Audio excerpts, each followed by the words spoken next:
தெய்வம் நீ என்று உணர் யூடியூப் சேனல் உங்களை அன்புடன் வரவேற்கிறது.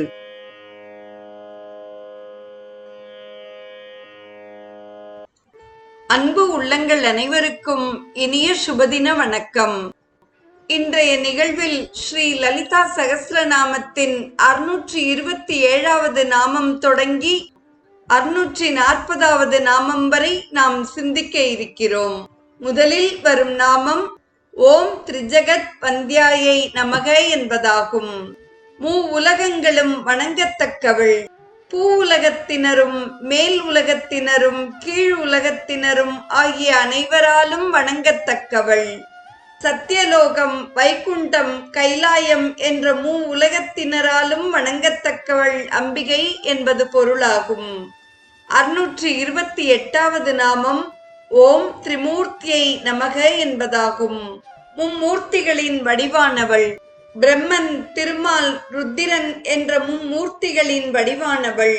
துர்கா, லக்ஷ்மி, சரஸ்வதி என்ற மும்மூர்த்திகளின் வடிவானவள். வாமா, ஜேஷ்டா, ரௌத்ரி என்ற மும்மூர்த்திகளின் வடிவானவள். 629வது நாமம் ஓம் திரிதச ஈஸ்வர்யை நமக என்பதாகும். தேவர்களுக்கு தலைவி. பால்யம், கௌமாரம், யௌவனம், வார்த்தக்கியம் என்னும் 4 தசைகள் உண்டு. அதாவது பருவங்களில் 3வதான யௌவனம் என்னும் வாலிப பருவத்திலேயே எப்போதும் இருப்பவர்கள் தேவர்கள். 3ஆம் பருவத்தினர் என்ற பொருளில் தேவர்களை திரிதசர்கள் என்பர். அவர்களுக்கு தலைவி அம்பிகை. யோகீஸ்வரர்களாகிய அம்பிகை அடியார்கள் எப்போதும் வாலிப துடிப்புடனும் ஆற்றலுடனும் விளங்குவர். அவர்களின் ஈஸ்வரி அம்பிகை ஆகிறாள்.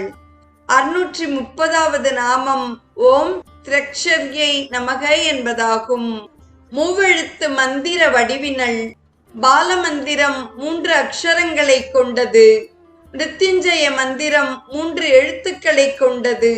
அவ்வாறான மூவெழுத்து மந்திரங்களின் வடிவானவள். பிரணவமாகிய ஓம்காரத்தில் அ, உ, ம என்ற 3 எழுத்துக்கள் அடங்கியுள்ளன. ஆகவே தேவி பிரணவ வடிவினள் என்றும் பொருள் கொள்ளலாம்.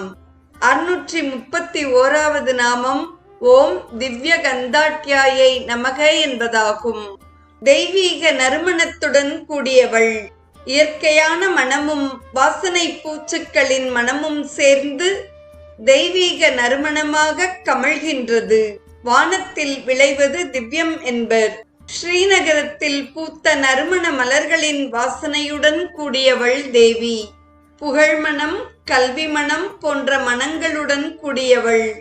அபிராமி அந்தாதி திங்கட் பசுவின் மனம் நாரும் சேவடி என்றும் பரிமள பச்சை கொடி என்றும் போற்றுகிறது.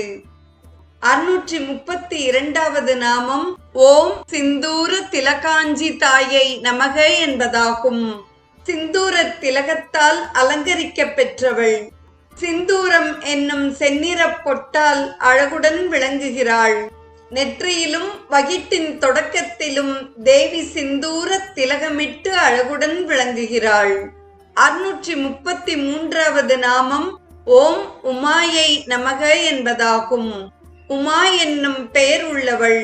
பார்வதி தவம் இயற்ற புறப்பட்ட பொழுது இமவான் அப்பாடா, மா வேண்டாம், அதாவது தவமா அது வேண்டாம் என்றான்.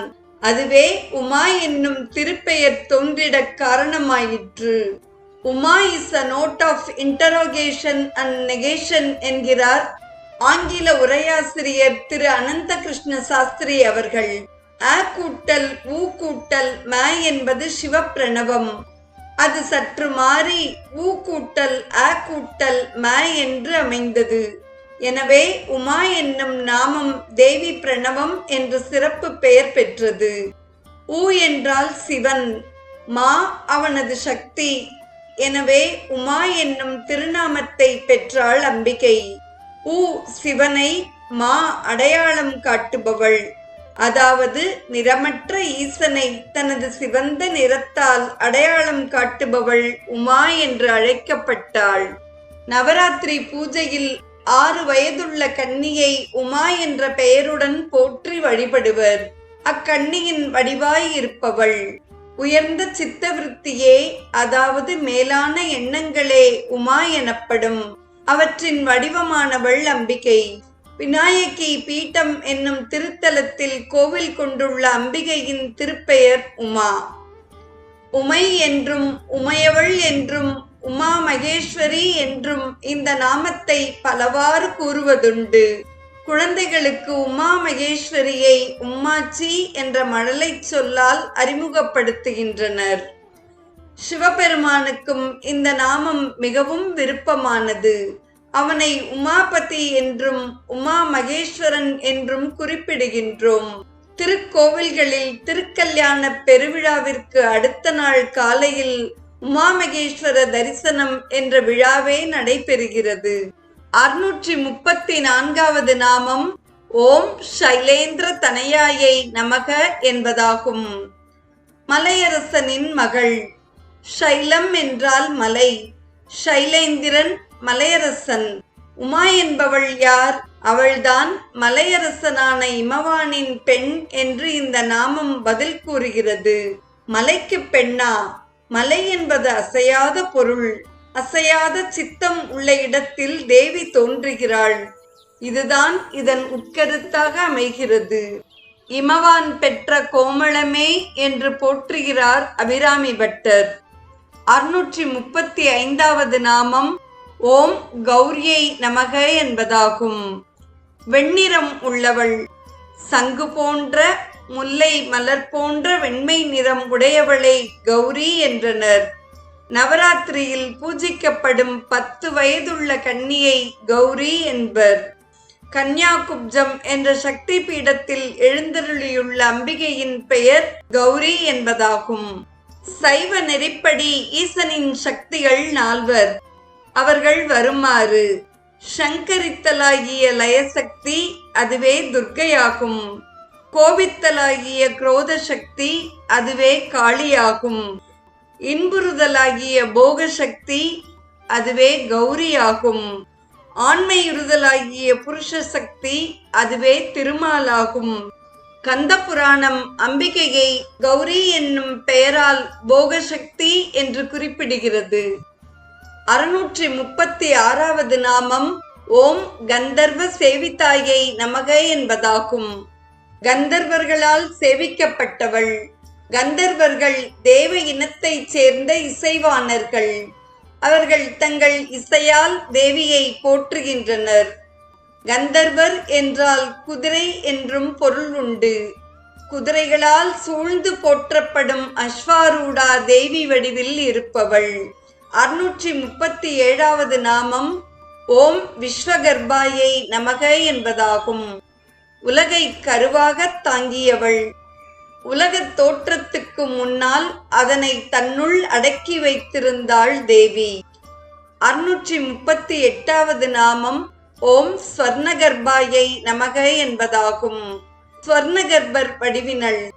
படைப்பிற்கு முன்னால் சூக்ஷ்ம சரீர சமஷ்டி பொன்னிறமாக விளங்குகிறது. அதனை கருவில் தாங்கிய இறைவனை ஸ்வர்ணகர்பர் மற்றும் கிரண்யகர்பர் என்றும் கூறுவர். அந்த இறைவர் வடிவில் இருப்பவள் தேவி. ஸ்வர்ணகர்பரை தமிழில் பொற்கரு இறையவர் எனலாம். 639வது நாமம் ஓம் அவரதாயை நமக என்பதாகும். கொடியவர்களை அடக்குபவள். காலந்தோறும் தோன்றும் தீயவர்களை வதம் செய்தும் தண்டித்தும் அடக்குபவள். நிறைவாக வரும் 640வது நாமம் ஓம் வாகதீஸ்வரியை நமக என்பதாகும். வாக்குக்கு ஈஸ்வரி, சொல்லாற்றலுக்கு அதிதேவதை. வஷினி முதலான வாக்தேவிகளாகவும் வாக்வாதினி தேவியாகவும் நாமகளாகவும் திகழ்பவள். வெள்ளை தாமரை பூவில் இருப்பாள். வீணை செய்யும் ஒலியில் இருப்பாள். கொள்ளை இன்பம் குலவு கவிதை கூறு பாவலர் உள்ளத்து இருப்பாள். உள்ளதாம் பொருள் தேடி உணர்ந்தே ஓதும் வேதத்தின் உள்நின்று ஒளிர்வாள் என்ற மகாகவி பாரதியாரின் நாமகள் குறித்த பாடலை நினைவு கூர்ந்து இன்றைய நிகழ்வு நிறைவு பெறுகிறது. நாளையும் அன்னையின் சிறப்புகளை கூறும் பெயர்களையும் அதற்கான பொருளையும் தொடர்ந்து சிந்திப்போம். இன்றைய நிகழ்வில் ஸ்ரீ லலிதா சகஸ்ரநாமத்தில் 627வது நாமம் தொடங்கி 640வது நாமம் வரை நாமங்களையும் அதற்கான பொருளையும் செவிமடுத்த அத்துணை நல்ல உள்ளங்களுக்கும் நெஞ்சார்ந்த நன்றி. மீண்டும் நாளைய நிகழ்வில் இணைவோம்.